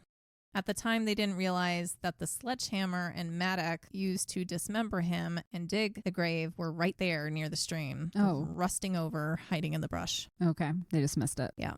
Back at the house, Edith was hysterical and had stopped talking again, and now claiming that she knew nothing of her brother's disappearance. Too late, girl. Again, they knew they needed someone who could gain her confidence because it was going to take time to find her other brother. There were 40 acres to comb through. And Ernie went missing 3 months before Sonny, right, giving the land more time to hide his whereabouts if he was there, because there is a possibility that he's not on the farm at all. Yeah. It was a lot to take in, and they needed to come up with a plan. So they all left the scene. Jay was sent to collect his mother and other siblings and bring them to the courthouse, but not to say why. Edith was questioned on the way there, but wouldn't say anything.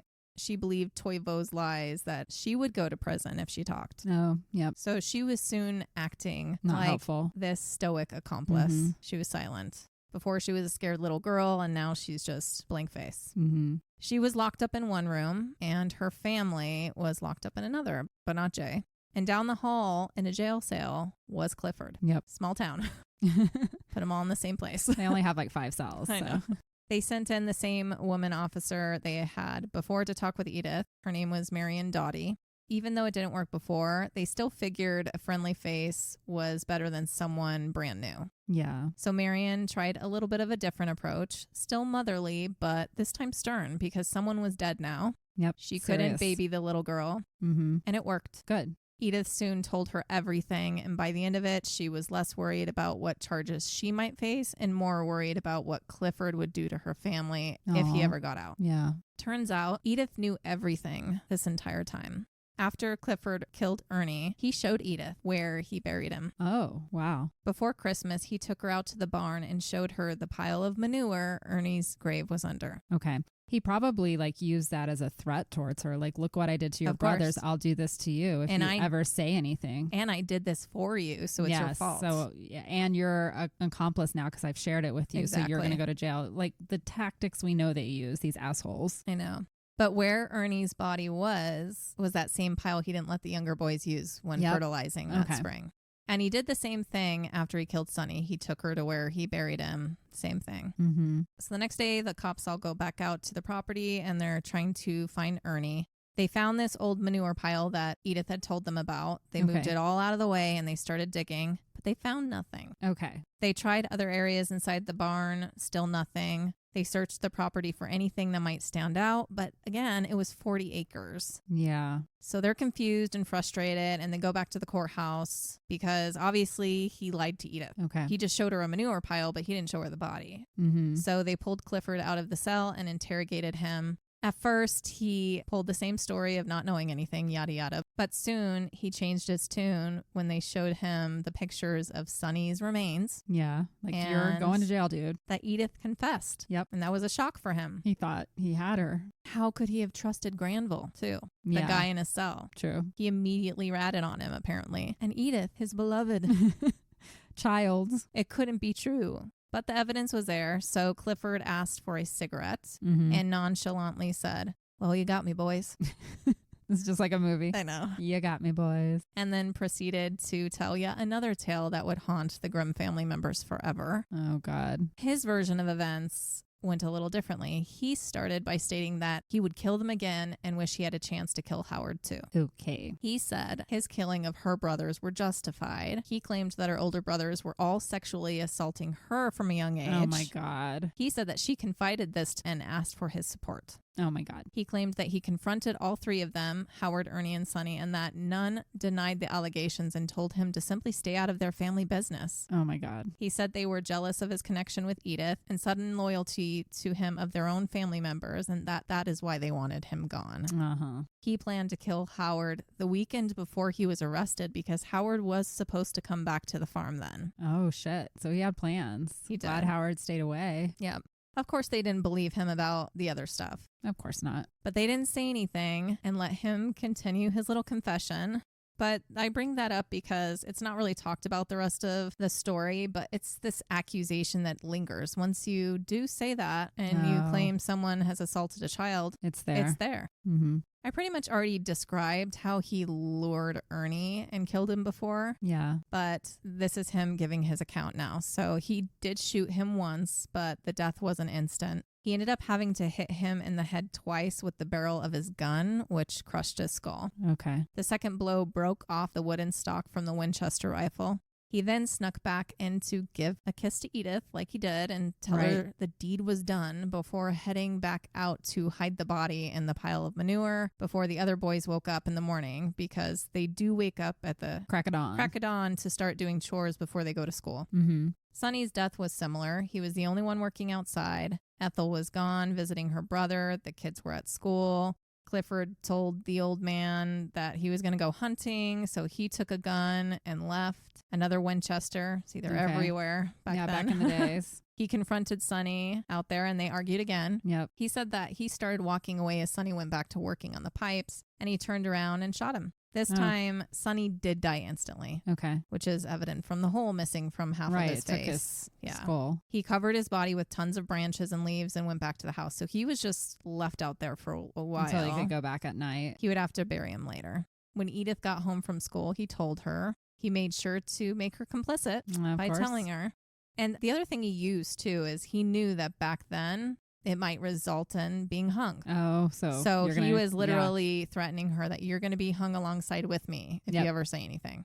The next day, he buried Sonny, and it required dismemberment and 2 graves because the ground was way too hard to dig a hole. Big enough, yeah. With him intact because the body was going through rigor mortis. Yeah, that's true. So he went into great detail about how he did that with the sharp end of the mattock to hack him into small enough pieces to fit into these 2 graves, which is sad. Yeah, that takes a really heartless person to hack up a body. I know. Like that. Ugh. He did hold off on telling them where Ernie was buried because obviously that's what they're wanting here because they can't find him. Yeah. He hoped that it would give him some leverage, but after a while he did realize it wasn't working. You already confessed. So he told them that when the manure needed to be spread out in the spring, the night before, he did move the decomposing remains from the pile to the old root cellar. Yep. Although not said, he probably didn't let the boys use that pile because his body was decomposing. So like it was ass. mixed. It was mixed in there. They're going to know immediately by like digging into that pile that something else is going on there. Yeah. And so he put the body in this old root cellar, and when he could, he lit everything on fire, and eventually the structure crumbled, everything fell on top. So, and Ernie's people really burned. didn't care. They're just like, okay, it's old, it's not used. Yeah, nobody would think of it burning a body. And when it was brought up, the Grimms were convinced, yeah, sure, neighborhood vandalism. Yep. So they knew where to go look, but they questioned him a little bit more because they weren't sure if anybody else in the family was involved. Okay. So they still haven't told Ethel anything. And they wanted to find Ernie before they did. They wanted to see her reaction because was this really the work of one guy or was there more going on? The next day on the 11th, as soon as the sun came out, they were back at the farm trying to find this cellar. Jay showed up and led them to it. It was a burned out crater that used to be the root cellar, and 4 feet down in the soil, they did find Ernie. Okay. Thankfully, he was not in pieces, although his head, just with decomposition, did fall off. He was like kind of sitting in the root cellar. I would think if he burned the root cellar that he burned the body, so he just completely missed the body with the fire. I really don't know. He did a really shitty job at covering this up, but that's fine because now he is caught, so I'm good with that. Well, I think what happened is, remember, Ernie was killed in the dead of winter, and then he was put in that manure pile, so it kind of kept him like preserved. He was for like a while. Mummy or so something. So then when Clifford moved him to the root cellar and dumped him in there, just the way he landed, like maybe he was still attached in some way, because how they see it is that with decomposition, his head just fell off and landed in his lap. Okay, gross. I know, sorry. You didn't really need to know that, but you all wanted that picture like me, I'm sure. He was still in his clothes and boots, and just like with Sonny, they gathered him in a tarp. Before heading back, they searched the home for the weapons. I don't know at what point they found the ones outside, but they did. They found the broken .22 rifle in the attic rafters, along with some other weapons. And in a hollow tree trunk outside, they found another gun. Okay. And this was the gun that Clifford said he had planted for his future killing of Howard. Oh, shit. So he had it ready. Yeah. He had planted guns in a couple areas just in case. Just in case. He had his chance. Jay went back with them to Mount Vernon to be there when they told Ethel what they found. She and her 2 younger boys had been locked in that room for 3 days. Okay. And they had no idea what was going on still. Yeah. Other than that Edith was in another room, and the only thing that she could think of is that it had to do with their alleged relationship and this stolen water property stuff. But she was not thinking of her kids being killed. She had no idea that her children were murdered and it had anything to do with them. And when the sheriff told her, she broke down, I'm sure. Well, she was in denial for a moment, but then she exploded in screams and she collapsed. Yeah. She had just buried her husband a few months before, and now 2 of her sons, they're dead. Sucks. And they were murdered by the man that she trusted and had been defending, like with the last bit of whatever energy she had left. Like, how do you forgive yourself for that? She cried so loud that it was heard throughout the building and further than that. Yeah. And she cried until she couldn't anymore, and she just sat there numb, staring into nothing. And Howard actually had to find out while driving. He was listening to the radio. Oh, shit. That's a horrible way to find out. He was in Seattle, and he just immediately drove to Mount Vernon the next day. Yeah. Howard went and met with the sheriff, and after being told everything, he went outside to get into his car to go to his family. They were released the night before, and he hadn't seen them yet. And this is just a little fucked up piece of the story. It's funny, in a way, and from a movie. From a window, Clifford yelled to him from his jail cell, "I would have killed you too if they had not got me when they did." And I'm like, the audacity of this guy. What's the word I'm looking for? He's a sociopath. He's a sociopath. Clifford was officially charged with 2 counts of capital murder, and he signed a 37-page handwritten statement admitting to the crimes. Okay. In his twisted mind, admitting to the crimes and facing his punishment was an act of devotion to Edith. That's fucked up. So he did have a very He's twisted too. understanding of like what Love. they were. The case resulted in a media frenzy, Oh. even way back in the day. Well, yes, this is pretty compelling. He hit every newspaper, and Clifford was just as cocky with journalists as he was with the cops. Okay. So when they'd interview him, he would portray Edith as a grown woman, and what he did for love. Ugh. No one saw it that way, Good. but it was entertainment. Yeah. And I just showed Kendra pictures of Edith at 13. It was taken at the courthouse during the trial. And even though she is 13, she looks like she's 9 or 10. She looks really young, and I was just telling Jessica, I can't imagine what she looked like at 11. Yeah. Oh my like God. Even young. She is like a baby, little baby cheeks and everything. Like, yes. She was small for her age. Nowhere near womanhood. That's the point. No. The trial started on December 14th, 1937. Since his arrest, Clifford had lost 20 pounds and wasn't looking too good, but he still didn't seem stressed, even though he was up against the death penalty. Okay. Having sexual intercourse with Edith at her age alone carried a sentence of life in prison. Okay. And even though he was advised to plead guilty to help his chances, Clifford pled not guilty. Doesn't want to admit to that. Yeah. Even though he had confessed, Right. which made the job for his court-appointed lawyer very difficult. Before the trial started, Clifford tried sneaking a long love letter to Edith, asking for her to lie for him to prove her love. What the fuck? She's done. The spell has been broken. And the letter never reached her. It was intercepted by the sheriff. Yeah. He's stupid. Like it is today with sensational crimes, picking a jury was very difficult. Mm-hmm. First, there weren't that many people that lived in the area. They only had 20 men to choose from. Most in the county had already made up their minds. Well, yeah. But the judge was determined to have a fair and impartial jury. The man whose items were stolen, he came up in the jury poll and he was immediately disqualified. But he deserved to be there. But it really had nothing to do with him. I I know. mean, he's the reason why this all came to light. It's true. So The sheriff wouldn't have been looking ever. after narrowing it down from 90 people, 10 men and 2 women were chosen. Both the prosecution and defense were satisfied with the jurors. Clifford's lawyer, although he knew the guy was guilty of sin, had something to prove as he was young and fresh from the bar exam, and this was his first murder trial. So he hoped for a hung jury, Okay. knowing that that was probably the only way that Clifford was going to get out of the gallows. Mm-hmm. Why are you trying to save this guy? Because it's his job. I know. I couldn't do it. I couldn't do know. it if I saw someone like this. I'd be like, nope, sorry, you're going to fry. So you'd be a very bad lawyer. That's why I said I can't be a defense attorney. Mhm. Can't do it. There were testimonies by all of the Grimm family except for young Roy. Okay. He was deemed to be too young to understand what was really going on and was kept away from the courthouse the entire time. Mm-hmm. Howard was the only family member to state that he knew Clifford was bad news from the very beginning and, expressed his remorse that he didn't do more to make his parents realize this. Jay was remorseful for bringing Finn into his family in the first place. Of course. Ethel and Earl simply explained all that had happened and their shock and betrayal.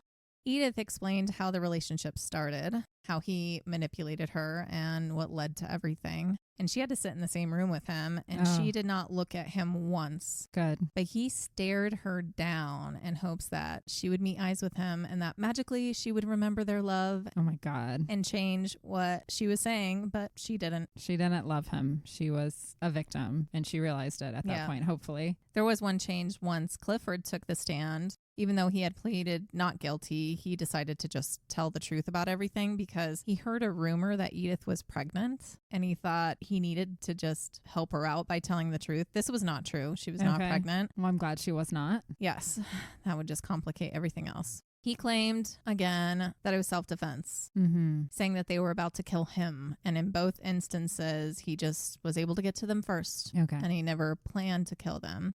He did again bring up that the brothers were sexually assaulting her. I'm like, dude, no, you were sexually assaulting her. You're projecting. And Edith did not corroborate anything about her brothers doing anything they weren't to her. Ever, yeah. And to ensure none of the jurors believed Clifford's version, the prosecution read aloud his letter to Edith. Oh, nice. The one that was confiscated. It said, Edith, darling, if you want to save yourself and help me a little, please bear in mind what I am going to tell you. Do you want to be one of the persons to help hang me?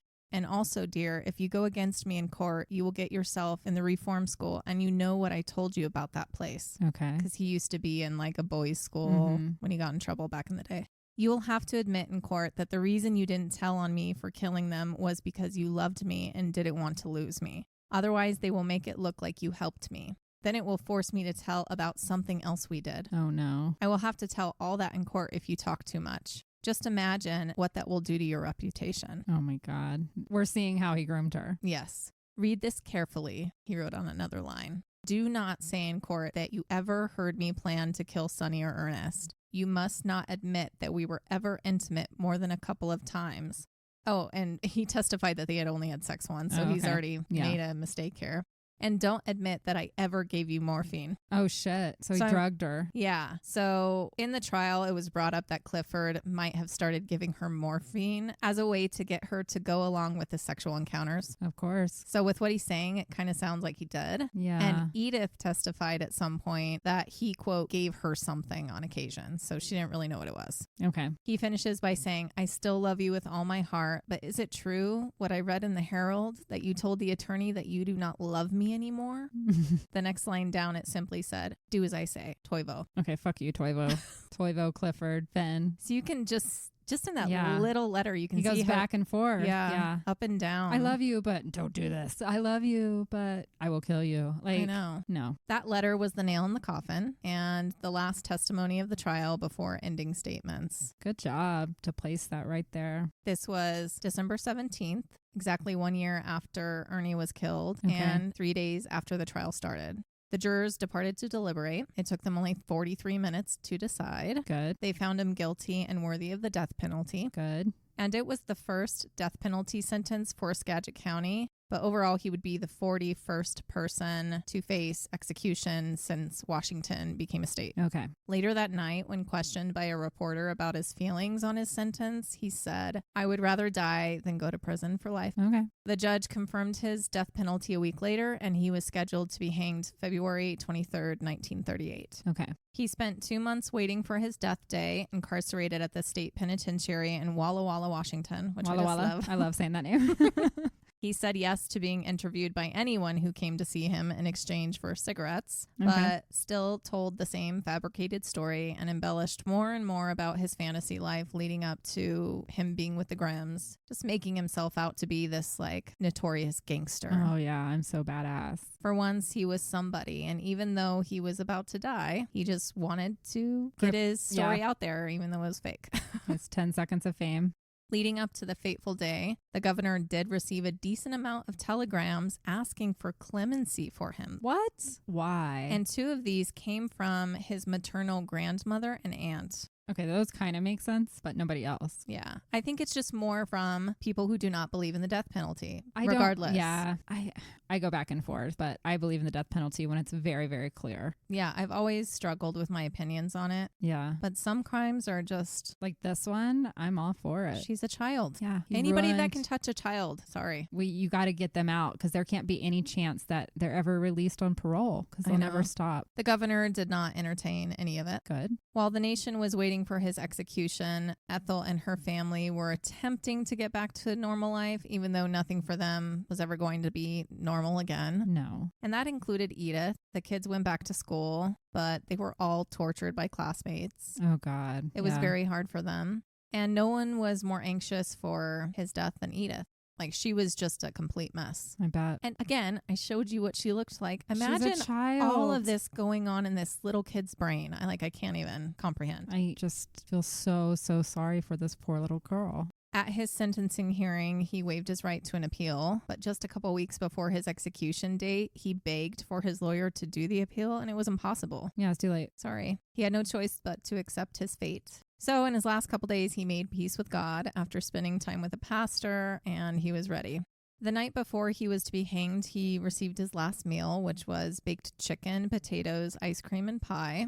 His hanging spot, and I've never heard of this, it wasn't outside. It was a gallows room with a rope in the middle hanging from the ceiling and then with steel trapdoors below it. So his actual death could not be witnessed. Okay. I just had never heard of that before. I guess by this time in the U.S., they weren't doing public hangings anymore because we're in the late 30s. Yeah, I would hope so. Must have been like they decided that was too gruesome. When did hanging stop? I think, if I remember right, there were still some constitutions and maybe even today at states where hanging can be chosen as a death penalty. Oh, really? Mm-hmm. I would have to look it up, which I'm not going to do right now, but I think so. Like the choice of the inmate? Yes, or the choice of it's actually the choice of the jury that sentences. They can say death by, most now say lethal injection, but like they used to be able to choose electrocution, firing squad, or hanging. It was still in like several states. Might still be. If only we could really interview the people who have died in all these ways. Which is the best way to go? Yeah. Is there a way to pull the dead? I mean, some psychics say they could. I know. I don't know why we haven't tried this yet. Not that you and I really need to know. I think the hardest part for me is that a lot of these people get to die in a very humane way, and we know what they did to their victims. I know. Was not humane. I mean, not necessarily in this case. He shot his victim, so it's not as bad per se as some of the others. But like these serial killers that like torture their victims and such, it's like, no, lethal injection is too good for them. It is. But then that makes me sick to think that, I guess. I know. I know. Anyway, his hanging, there were 103 people in that room. Okay. Most had not witnessed a hanging before, and none of the Grimm family was present. Okay. Nor any of his family. Even though they wrote in for clemency, none showed up. Before the black cloth hood and rope was placed over his head, he had his last words read. He didn't want to talk himself, apparently, and he requested that the Reverend read it. Okay. It said, "I have done my best to meet my creator. I am tired and now going to rest. So I wish to send my last respects to my beloved Edith Grimm. Oh. I sincerely appreciate the consideration shown to me by the Reverend Mr. Ornell and the Reverend Chaplain Allen." And even though he had his last statement read, he was asked if he had anything else to say. So his official last words were, "Tell Edith goodbye." Okay. The lever was pulled at 12:03 a.m. on February 23rd under a waning crescent moon. And as he hit the end of the rope, his neck did break and he did die right away.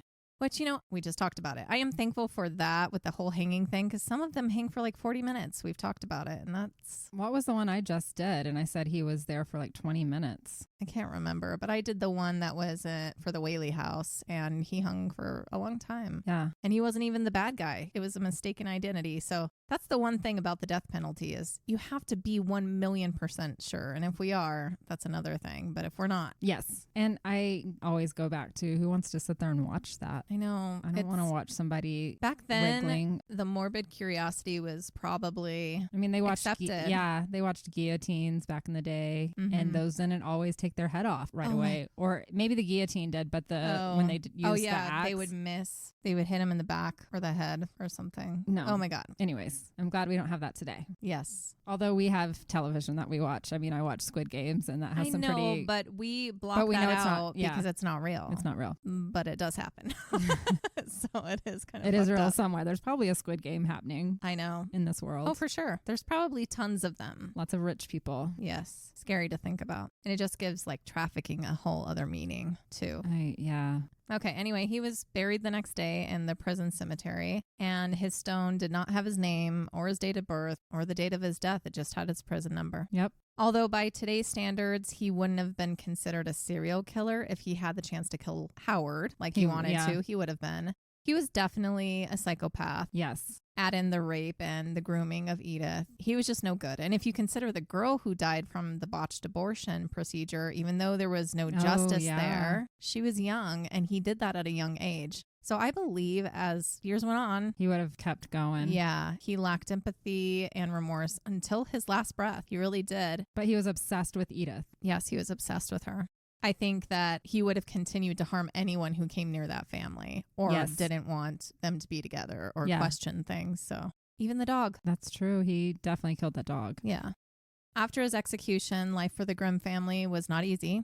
Ethel wanted some semblance of a normal life, but it didn't come for some time and never fully. She was seen as culpable in what happened, allowing this man to groom her daughter and kill her sons. Yeah. She was depressed for a very long time, and everything kept her in that time. Mm-hmm. She soon distrusted everyone, and it was difficult for her to turn things around.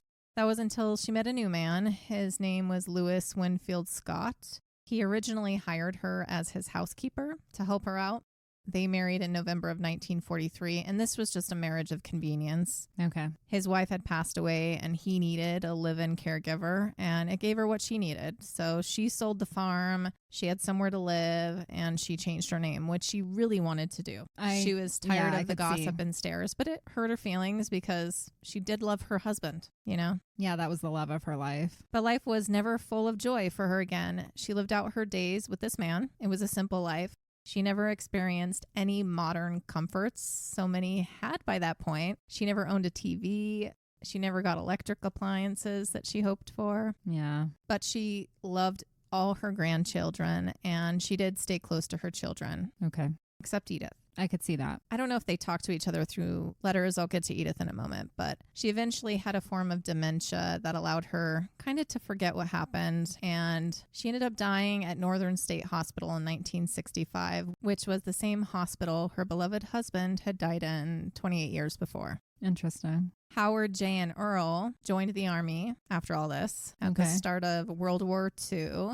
All survived. Good. After serving, Jay moved to Australia. Interesting. And Cool. he denounced his American citizenship. Cool. He returned to the U.S. only once that entire time, I think just to see family, but He'd had it. I mean, if you think about it, he feels solely responsible. Yeah. If Finn was not introduced to the family, none of it would have happened. Yeah, that'd be hard to get over. He needed to just start over. Yep. He died in 1990 in Australia. Howard married and had 2 sons. One he named after Sonny. He passed away in Mount Vernon in 1991, so he did stay in the area. Okay. Earl fought Nazi forces in France before living out his days in the area as well in Skagit County as a logger, and he worked alongside Roy until Earl's death in 2004. Okay. Roy Grimm Jr., the youngest of the Grimm children, and the reason why Michael Grimm went on to uncover everything that happened and who wrote this book, passed away in 2011. Okay. The book was dedicated to him. Oh. What I found interesting is as of the time the book Tell Edith Goodbye was published, which was in 2019, the house still stands. Interesting. Okay. It was looted almost right away once the Grimm stopped living there. Wow. It spent the last, several decades vacant, and now it's just a ghost of the past. Yeah. It's crazy that it's still there, but you It can't is. tell that it was once a farm. In fact, nothing remains of the tiny village of Sauk anymore. Interesting, but that is there. Concrete is still a small town, but life in this area never really elevated beyond what it was like in the Yeah. Depression area. Okay. It's still a struggle to live in that area, and I think it's just because of nature. It's Probably not where an it's at, easy yeah. place to live. Yeah. Nature's reclaimed everything, and there is restrictions on logging and mining now. So, Yeah, that's true. Be hard to make a living. yep. For Edith, her innocence was stripped from her at 10 or 11. It's knowing what we know about things. Looking back, she probably experienced a form of Stockholm syndrome Mm-hmm. and why she didn't speak up about her brother's murders when they happened. After Clifford's execution, it was extremely difficult for her. Yeah. The entire nation knew about her. That would be horrible. And even though they wanted to believe in her innocence, once sex was involved and they knew she was aware of what happened and didn't say anything, even her family just had a hard time even looking at her. Oh, it's not her fault. I know, it really does suck. Her mother loved her, Yeah. but she was also trying to keep herself together, and she wasn't able to help her daughter the way she needed. Mm-hmm. So Edith kind of became this troubled child, and even though life in Skagit County was somewhere she shouldn't be after everything, She needed to move to it Australia. wasn't somewhere that she could move on. There really was nowhere for her to go, and even extended family members didn't want her. Why? Well, they didn't want the judgment of their neighbors and all of that stuff. They saw her as responsible for what happened. Skagit County decided to intervene and have her committed to a school for wayward children in Seattle, so they did get her out of the area, and it was good for her. She ended up going to school. She tried to act normal, and only a few people knew of what really happened and why she was in Seattle. She finished her sophomore year in high school before dropping out to become a seamstress. She saw her family on rare occasions, but essentially lived her life alone with her secrets. Yeah. She changed her name as soon as she was able to. And just to show how much he fucked her up, really, she married and divorced 7 times. Oh my God. She ended up having 3 children from, I believe, the first 2 men. And all of these people, her husbands, her children, never knew what had happened. She kept it quiet. They knew that she had 2 older brothers who died, but she told them that they had died in a war. And back then, it wasn't like worldwide news like it is now. Yeah, you couldn't so go on the keep internet it quiet and look at a record. She did live a long life. Her love of sewing never ceased. She made beautiful handmade quilts, and she even won awards for them. And one of them is actually now property of the Smithsonian. Wow. At the age of 88, though, she developed dementia, like her mom, and was committed to a nursing facility near her son in Idaho, where she stayed until her death in 2017. Wow. She lived the longest, and she had the hardest life. Yeah, of really. them all. She was 93 years old, and she died with her 2 oldest children sitting by her side. Okay. So at least she found what she needed of love, in Right. the end. And I think that ultimately was in her children. It was never a man. No. She had trouble with those men afterwards. Could you imagine trying to build, I couldn't trust. I mean, it's hard enough for me to trust men, and I didn't go through something like that. I know. Like, I can't It's very imagine. true. But that's the story of the Grimm family. Grimm passed. It's pretty heartbreaking, like all of it. So sad. They were a large, loving, hardworking family until this drifter came in and destroyed everything. Yeah, fuck Fenn. And all because he wanted to bed and wed a child. Fuck him and fuck any man who sees a child and sees them as anything other than a child. Yes. And these fucking pedophiles find these opportunities, usually in single mothers. In this I know. Well, she basically was kind of a single mother in a way because her husband was bedridden. And so it was, Yes, he but had the opportunity to this get Finn in there. guy was brave. Yeah. Just because the father was bedridden, all the brothers were of age. He just needed this girl for some reason. He just became so obsessed. Like, I mean, he was looking for a place to stay. He came over there with Jay, and then it's like he saw Edith, and Yeah. that was really what sealed the deal for him. And it was a remote farm. Yes. That's another part. They were pretty far away from everybody, and the only way to get there was by ferry. Mm-hmm. It's secluded. He Yeah. really could do whatever he wanted if he ended up getting rid of the people he needed to get rid of. Right.